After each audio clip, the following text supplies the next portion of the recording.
Start. महोदय, मैं मानता हूँ कि यदि हम चाहें कि किसी भी भाग को अपनी इच्छा के अनुकूल बना लें तो यह संभव नहीं हो सकता। विराम। किसी भी देश में जितने लोग बसते हैं उन लोगों के हृदय में जो भावनाएं पैदा होती हैं, उनमें जो विचार उठते हैं, उन्हीं से भाषा निकलती है। विराम। हिंदी कहिए या हिंदुस्तानी, दोनों ही पाकिस्तान में पैदा हुई और आज भी चल रही हैं। विराम।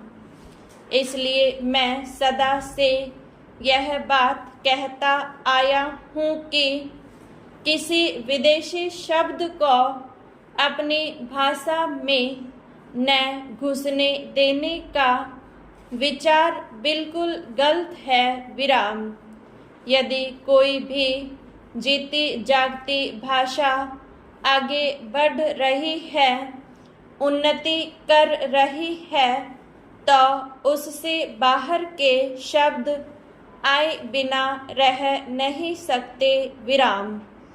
यदि आप अंग्रेजी भाषा के किसी भी शब्दकोश को खोलकर देखें तो उसके अंत में 20-25 पृष्ठ परिशिष्ट के जोड़े जाते हैं।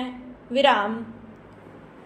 उन पृष्ठों में अंग्रेजी भाषा में जो नए नए शब्द आते हैं वे ही दिए जाते हैं। विराम। कुछ दिन हुए मुझे चैम्बर्स का एक पुराना शब्दकोश मिल गया। विराम।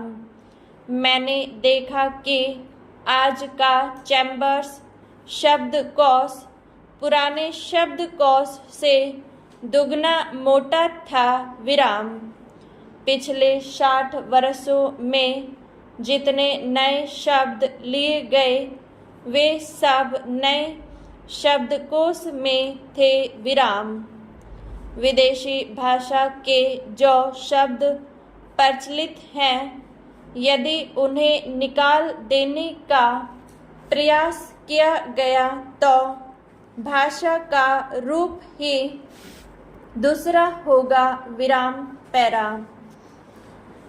हिंदी वालों का यह प्रयास कि अरबी तथा अंग्रेजी भाषा के शब्द हिंदी में नहीं आने देने चाहिए, उतना ही हानिकारक है जितना उर्दू वालों का यह प्रयास कि उर्दू में केवल अरबी और उर्दू भाषा के ही शब्द रखे जाएं, संस्कृत के नहीं। विराम।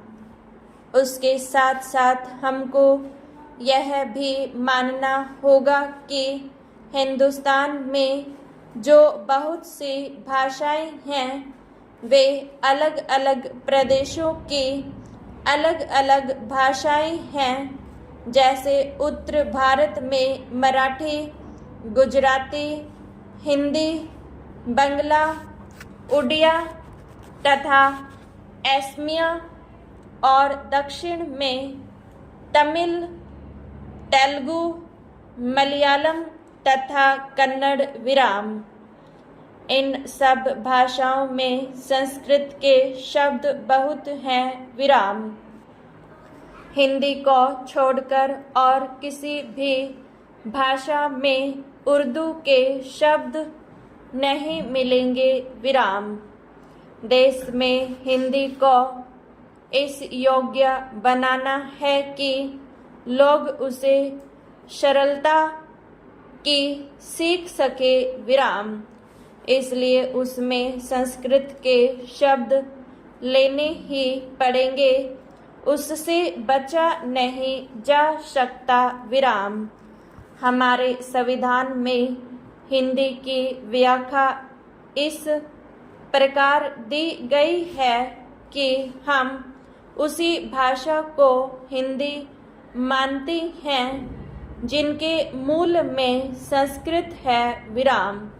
यह कोई नई बात नहीं है विराम। इसे सभी लोग मानते और समझते हैं विराम।